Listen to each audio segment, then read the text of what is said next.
नमस्कार साथियों, मैं राहुल कुमार स्वागत करता हूं आपका मानविकी क्लासेस में।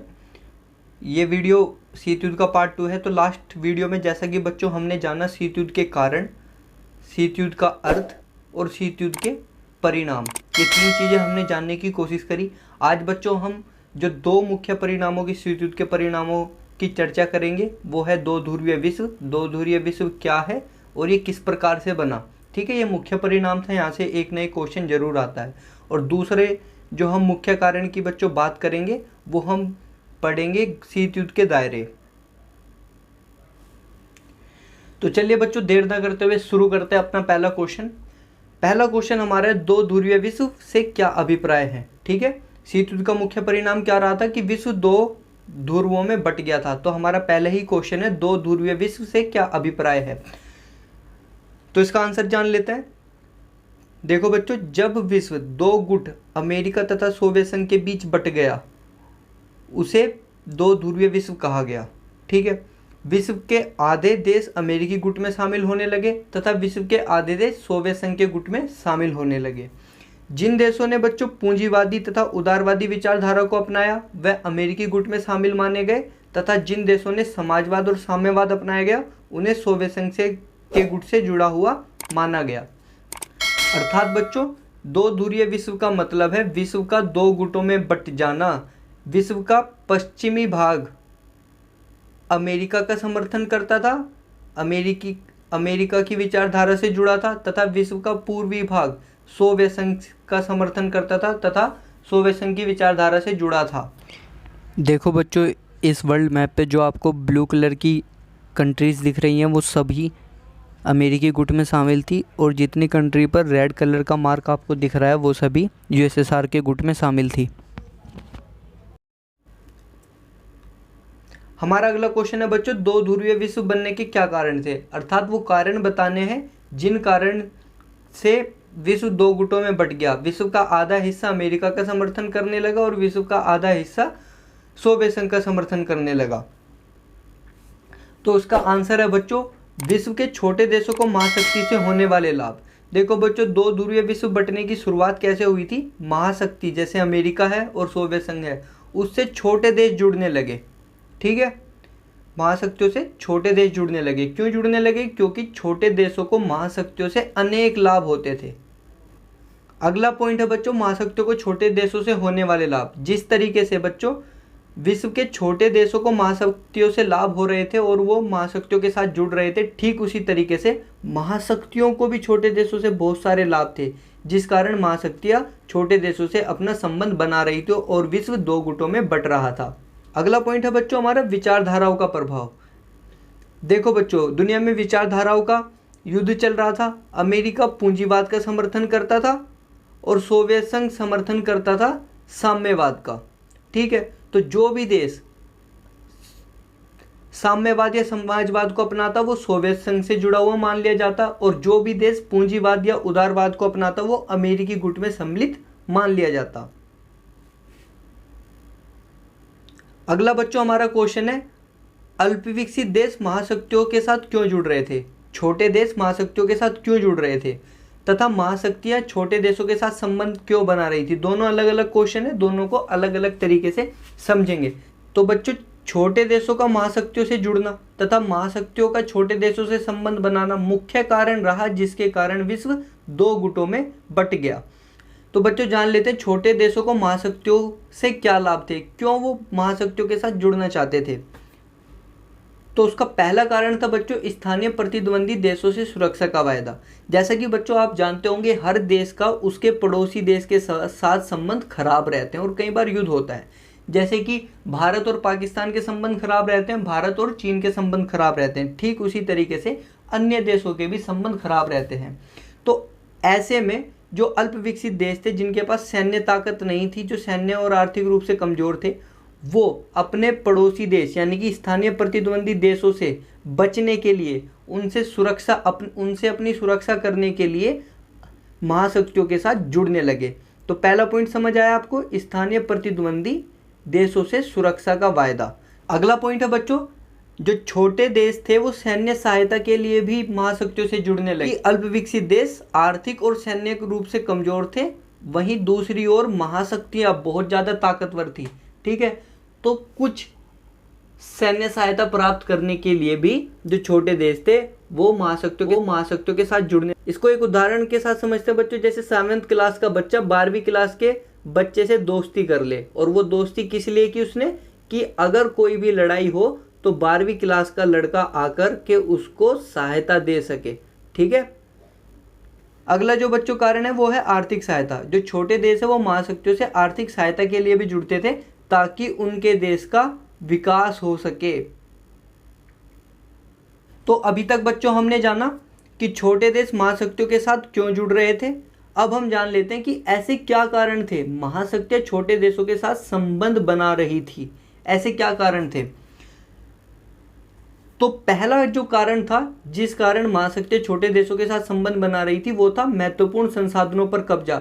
देखो बच्चों, दुनिया के कोई भी देश हो उनके पास कुछ नेचुरल रिसोर्सेज होते हैं, कुछ संसाधन होते हैं। किसी के पास तेल है, किसी के पास जमीनें हैं, किसी के पास अलग अलग प्रकार के संसाधन होते हैं। उन संसाधनों पर कब्जा करने के लिए, उनका यूज करने के लिए महाशक्तियां क्या करती थी, छोटे देशों के साथ संबंध बनाती थी। दूसरा जो बच्चों मुख्य कारण है जिसके कारण महाशक्तियां छोटे देशों के साथ जुड़ रही थी वो था महत्वपूर्ण क्षेत्रों पर कब्जा, ताकि अपने हथियारों का संचालन किया जा सके, ताकि महाशक्ति अपने वेपन्स का वहां से यूज कर सके। इसको एक उदाहरण के साथ समझाता हूं। देखो बच्चों, सोवियत संघ कहां पर है। अगर सोवियत संघ को अपनी ही जगह से अमेरिका पर हमला करना हो तो उसको कितनी लंबी दूरी तय करनी पड़ेगी, ठीक है। उसकी मिसाइलों को कितनी लंबी दूरी तय करनी पड़ेगी, क्या पता उसकी मिसाइलों की इतनी क्षमता हो या ना। इसलिए उसने क्यूबा को चुना, क्यूबा पर अपने हथियारों की स्थापना करी, अपनी मिसाइलें क्यूबा में जाकर स्थापित करी, जिसको क्यूबा मिसाइल संकट भी कहा जाता है, और जो सन 1962 में हुआ। जैसे ही बच्चों सोवियत संघ ने क्यूबा पर अपनी मिसाइलें स्थापित करी, उसके बाद सोवियत संघ अमेरिका के आधे से ज्यादा हिस्से पर आक्रमण कर सकता था। आशा करता हूं बच्चों आपको ये वाला पॉइंट भी समझ आ गया होगा कि महत्वपूर्ण क्षेत्र पर कब्जा करके हथियारों का संचालन करने के लिए भी महाशक्तियां छोटे देशों के साथ संबंध बनाती थी। नेक्स्ट जो कारण था बच्चों वो सैन्य संगठन चलाने के लिए आर्थिक सहायता। महाशक्तियों द्वारा अनेक सैन्य संगठन बनाए गए थे, जैसे नाटो, सीटो, सेंटो, जो आप आगे पढ़ेंगे। उनके रखरखाव और उनके सैन्य खर्चों को उठाने के लिए महाशक्तियां छोटे देशों के साथ संबंध बनाती थी, ताकि छोटे देशों से कुछ पैसा मिल जाए, कुछ आर्थिक सहायता मिल जाए और वो सैन्य संगठन अच्छे से चल सके। बढ़ते हैं बच्चों अपने नेक्स्ट क्वेश्चन की तरफ। दो ध्रुवीय विश्व बनने की शुरुआत कहाँ से हुई, ठीक है। वो कौन सी जगह थी जहाँ से विश्व दो गुटों में बट गया हुई। तो बच्चों दो ध्रुवीय विश्व बनने की शुरुआत यूरोप से हुई। यूरोप ही वो जगह था जहाँ से विश्व दो गुटों में बट गया, ठीक है। यूरोप का पूर्वी भाग यूएसएसआर के गुट में शामिल था। मैप पे दिखा दूंगा मैं आपको, अभी स्क्रीन पे मैप आएगा, वहां पर आपको दिख जाएगा, ठीक है। तथा यूरोप का पश्चिमी भाग अमेरिकी गुट में शामिल था। तो यूरोप से दो ध्रुवीय विश्व बनने की शुरुआत हो गई। आधा यूरोप यूएसएसआर को समर्थन करता, आधा यूरोप अमेरिकी गुट में शामिल था। अगला क्वेश्चन है बच्चों हमारा, शीत युद्ध के समय जर्मनी का विभाजन किस प्रकार किया गया था। तो इसका आंसर है बच्चों, शीत युद्ध के समय जर्मनी को बर्लिन की दीवार के माध्यम से दो भागों में बांट दिया गया, ठीक है।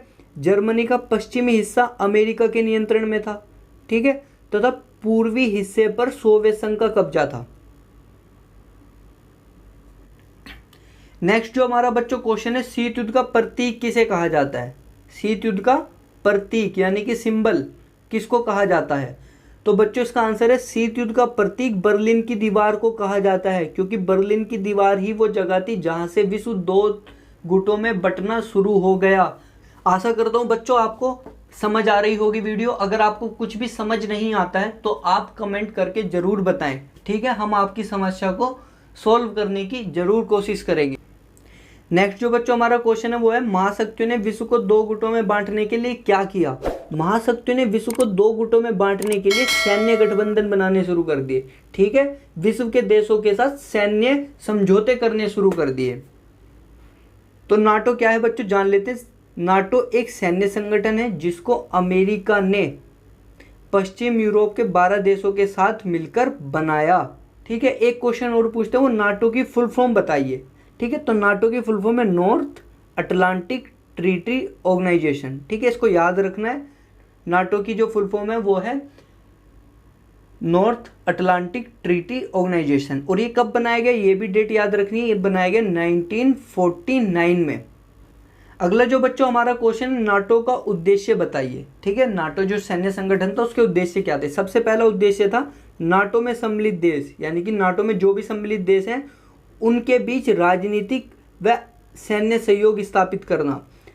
दूसरा बच्चों इसका कारण था नाटो में सम्मिलित देशों का आर्थिक विकास करना, एक दूसरे के बीच सहयोग करके उनका आर्थिक विकास करना। तीसरा इसका मुख्य कारण है जिसके कारण इसका निर्माण किया गया था, तीसरा इसका कारण था यदि नाटो के किसी भी सदस्य देश पर हमला होता है, ठीक है, तो वह नाटो के सभी देशों पर हमला माना जाएगा और नाटो में सम्मिलित सभी देश मिलकर उसका बदला लेंगे। इसका मतलब है यदि नाटो के किसी एक देश को छेड़ दिया तो नाटो में सम्मिलित सभी देश 12 के 12 देश उसका बदला लेंगे। तो नेक्स्ट क्वेश्चन है बच्चों हमारा, वार्सा संधि क्या है। तो बच्चों अमेरिका ने नाटो सैन्य संगठन बनाया यूरोप के पश्चिमी देशों के साथ मिलकर। वहीं सोवियत संघ ने सन 1955 में सोवियत संघ ने पूर्वी यूरोप, ठीक है, के देशों के साथ मिलकर वार्सा संधि की, जिसका उद्देश्य था नाटो में सम्मिलित देशों का सामना करना। इसका उद्देश्य क्या था, नाटो में सम्मिलित देशों का सामना करना, और ये भी एक सैन्य संगठन था, ठीक है। और कब बना, सन 1955 में। तो आशा करता हूं बच्चों अभी तक यहां तक आपको समझ आया होगा। बढ़ते हैं अपने नेक्स्ट क्वेश्चन की तरफ। नेक्स्ट क्वेश्चन है बच्चों हमारा, अमेरिका तथा सोवियत संघ द्वारा बनाए गए सैन्य संगठनों के नाम लिख। तो देखो बच्चों, दोनों महाशक्तियों द्वारा सैन्य संगठन बनाए गए। सन 1949 में अमेरिका ने यूरोप के 12 देशों के साथ मिलकर नाटो बनाया, ठीक है। फिर सन 1954 में अमेरिका ने दक्षिण पूर्वी एशियाई देशों के साथ मिलकर सीटो का निर्माण किया, ठीक है।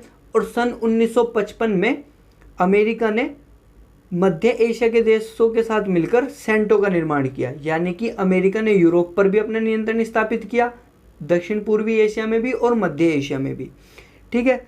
वहीं दूसरी तरफ सन 1955 में ही सोवियत संघ ने पूर्वी यूरोप, किनके साथ, पूर्वी यूरोप के साथ मिलकर सन 1955 में वार्सा पैक्ट किया, ठीक है। नेक्स्ट क्वेश्चन है बच्चों हमारा, शीत युद्ध के दायरों से आप क्या समझते हैं।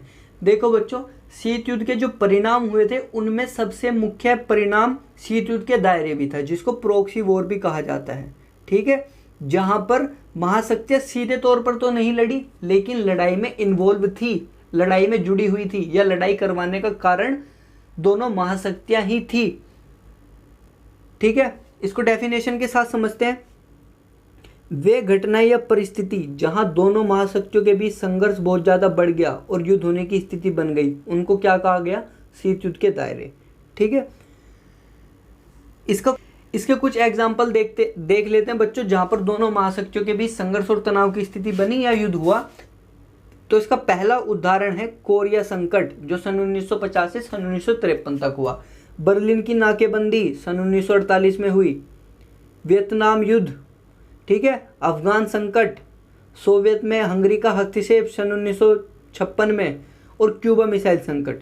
देखो बच्चों, ये सारे आपको पढ़ने होंगे बीए में, ठीक है, लेकिन क्यूबा मिसाइल संकट आपको अभी पढ़ना है। क्यों पढ़ना है, क्योंकि क्यूबा मिसाइल संकट इन सब शीत युद्ध के दायरों में सबसे ज्यादा खतरनाक था। इस समय दोनों महाशक्तियां आमने सामने थी और युद्ध होने की स्थिति बनी हुई थी, कोई भी एक गलत कदम युद्ध करा सकता था। तो इसलिए आपको क्यूबा मिसाइल संकट पढ़ना है। तो बच्चों, क्यूबा मिसाइल संकट से जुड़े कुछ छोटे छोटे क्वेश्चन पढ़ लेते हैं जो कि पेपर में आ जाते हैं। तो पहला क्वेश्चन है, क्यूबा मिसाइल संकट कब हुआ। तो इसका आंसर है बच्चों सन 1962 में, ठीक है। किसके बीच हुआ, अमेरिका और सोवियत संघ के बीच। दूसरा बच्चों जो क्वेश्चन है हमारा, क्यूबा मिसाइल संकट के समय अमेरिका तथा सोवियत संघ व क्यूबा के प्रतिनिधियों का नाम बताइए, ठीक है। यानी कि क्यूबा मिसाइल संकट के समय तीनों देश के प्रतिनिधियों के नाम बताने हैं। बड़ा आसान है। अमेरिका के राष्ट्रपति उस समय कौन थे, जॉन एफ कैनेडी, याद रखना है। सोवियत संघ के महासचिव कौन थे? निकिता क्रुश्चेव। क्यूबा के राष्ट्रपति कौन थे? फिदेल कास्ट्रो। और 1 नंबर का पक्का क्वेश्चन आता है, इसका स्क्रीनशॉट ले लो या मेरे से नोट्स ले लेना, लेकिन इसको याद कर लो। नेक्स्ट क्वेश्चन है बच्चों हमारा, पारस्परिक अवरोध क्या है? तो बच्चों क्यूबा मिसाइल संकट के सामने एक बात नोटिस करी होगी कि दोनों महाशक्तियां बिल्कुल आमने सामने थी, युद्ध होने की स्थिति बनी हुई थी, लेकिन दोनों ने अपने जाजी बेड़े क्यों हटा लिए? युद्ध पर क्यों नहीं गए? लड़े क्यों नहीं? तो उसका जो बच्चों कारण था वो था पारस्परिक अवरोध। ठीक है, पारस्परिक अवरोध का मतलब होता है युद्ध के परिणाम जानते हुए युद्ध ना करना। ठीक है, युद्ध के परिणाम जानते हुए युद्ध ना करना। दोनों महाशक्तियों को युद्ध के परिणाम पता थे, जिसके कारण उन्होंने युद्ध नहीं किया। ठीक है, दोनों महाशक्तियां इस बात से परिचित थी कि दोनों महाशक्तियों के पास भारी मात्रा में हथियार है। यदि एक बार युद्ध होता है तो भारी विनाश होगा और यह पता लगाना मुश्किल हो जाएगा कि हार किसकी हुई है और जीत किसकी हुई है। ठीक है, यही डर दोनों महाशक्तियों को, अपने खत्म होने का डर ही युद्ध को होने से रोकता था। ठीक है, नेक्स्ट क्वेश्चन है बच्चों हमारा, हथियारों की होड़ क्या है? देखो बच्चों, शीत युद्ध के समय दोनों महाशक्तियां अधिक से अधिक ताकतवर बनना चाहती थी, जिसके कारण उन्होंने अधिक से अधिक हथियार बनाना शुरू कर दिया और उसको कहा जाता है हथियारों की होड़। नेक्स्ट क्वेश्चन है बच्चों हमारा, अस्त्र नियंत्रण से क्या अभिप्राय है? अस्त्र नियंत्रण का मतलब होता है हथियारों को सीमित या समाप्त करना। ठीक है, नेक्स्ट क्वेश्चन है बच्चों हमारा, अमेरिका तथा सोवियत संघ के बीच कौन कौन सी अस्त्र नियंत्रण संधियां हुई? देखो इसमें से 1 नंबर का क्वेश्चन आता है, तो इसकी सिर्फ फुल फॉर्म याद रखनी है। ठीक है, इंपॉर्टेंट है ये भी। तो जो संधियां हुई वो थी LTBT, सीमित परमाणु परीक्षण संधि सन 1963 में, सोल्ट सामरिक अस्त्र परिसीमन वार्ता 1972 में, स्टार्ट सामरिक अस्त्र न्यूनीकरण वार्ता 1991 में, NPT परमाणु अप्रसार संधि। नेक्स्ट क्वेश्चन है बच्चों हमारा, महाशक्तियों ने अस्त्र नियंत्रण संधियां क्यों की? तो बच्चों इसका आंसर है, महाशक्तियों ने हथियारों पर होने वाले खर्च को रोकने के लिए अस्त्र नियंत्रण संधियां की, क्योंकि उस समय हथियारों को बनाने के लिए काफ़ी ज़्यादा खर्च किया जा रहा था, जिसके कारण महाशक्तियों का विकास रुक गया था, आर्थिक विकास रुक गया था और वह आर्थिक विकास करना चाहते थे। इसलिए उन्होंने हथियारों पर होने वाले खर्च को कम किया तथा विकास पर अधिक से अधिक खर्च करना शुरू कर दिया। दूसरा बच्चों जो कारण था वो था खतरनाक हथियारों से विश्व की सुरक्षा सुनिश्चित करना। ठीक है, दोनों महाशक्तियां बच्चों इतने ज़्यादा खतरनाक हथियार बना रही थी जिससे विश्व को काफ़ी ज़्यादा नुकसान हो सकता था अगर किसी भी प्रकार का युद्ध होता। तो ऐसे किसी भी नुकसान से बचने के लिए महाशक्तियों ने ये फैसला किया कि हमें खतरनाक हथियार बनाने बंद करने चाहिए।